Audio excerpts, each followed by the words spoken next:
प्रारंभ होता है सृष्टि का अजीब व गरीब तरह से, और परमात्मा सबसे पहले अपनी शुद्ध आत्माओं को उत्पन्न करता है। पवित्र आत्माएं, दिव्य आत्माएं उत्पन्न होती हैं, देव पुरुष उत्पन्न होते हैं उस परम ज्योति से सितारों के रूप में। देव सत्ताएं उस परम ब्रह्म की परिक्रमा करती रहती हैं, उसकी स्तुति करती रहती हैं। फिर ऋषियों की उत्पत्ति होती है। ऋषिगण हैं जो ऋत को धारण करते हैं, ईश्वर के सत्य और नैतिकता को धारण करते हैं। वे ऋषि आत्माएं हैं। देवगणों में थोड़ा रजोगुण बढ़ जाता है, सतोगुण होता है और रजोगुण होता है, जिससे वे साधना तप से हट के भोग वृत्तियों में लग जाते हैं।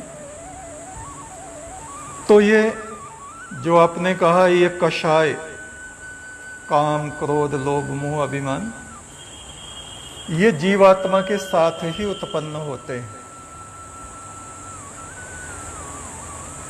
त्रिगुणात्मक सृष्टि को जब परमात्मा रचता है, सतोगुण की जिनमें अधिकता होती है, वे उस ब्रह्म ध्यान में खिंचे रहते हैं। अपने जीवन पर्यंत उस परम ब्रह्म की आराधना उपासना में लगे रहते हैं। और जिनमें रजोगुण बढ़ जाता है, आराधना उपासना वे भी करते हैं, लेकिन वे जीव बहिर्मुख होने लगते हैं। जगत की चमक दमक, आकर्षण विकर्षण, इनमें उलझ जाते हैं। खिलते हुए स्वर्ग के फूल सबको अच्छे लगते हैं। गंधर्वों के दिव्य गान सबको अच्छे लगते हैं। अप्सराएं नृत्य कर रही हों तो उनको देखने वाली, चाहे महिलाएं हों या पुरुष हों, उनका नृत्य सबको अच्छा लगता है। अब कुछ आत्माएं उसमें आकर्षित हो जाती हैं, आसक्त हो जाती हैं। वे आसक्ति में चली जाती हैं।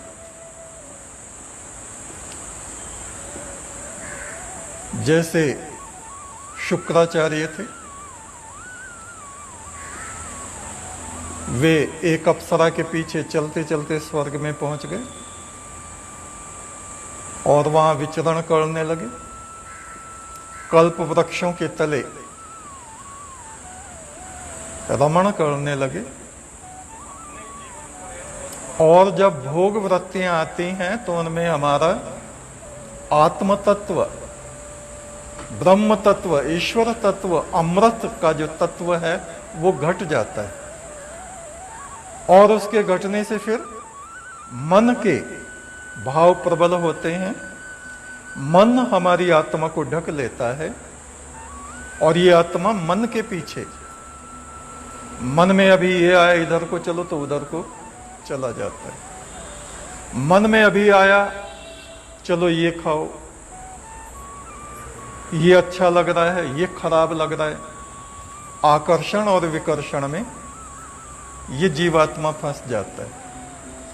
फिर जब इसकी कामनाएं पूर्ण नहीं होती तो उनमें इसको क्रोध की उत्पत्ति होती है।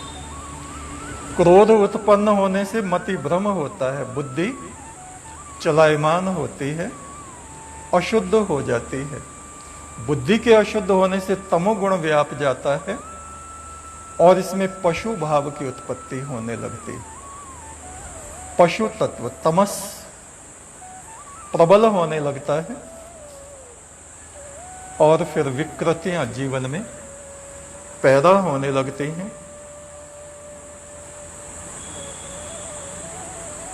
फिर पशु हैं, पक्षी हैं,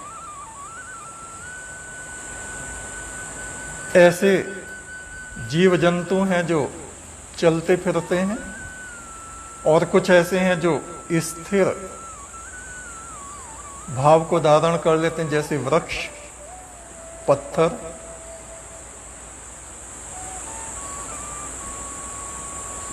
सर्प, मेंढक, जल में रहने वाले जंतु, पृथ्वी के भीतर रहने वाले जीव जंतु, आकाश में उड़ने वाले पक्षी,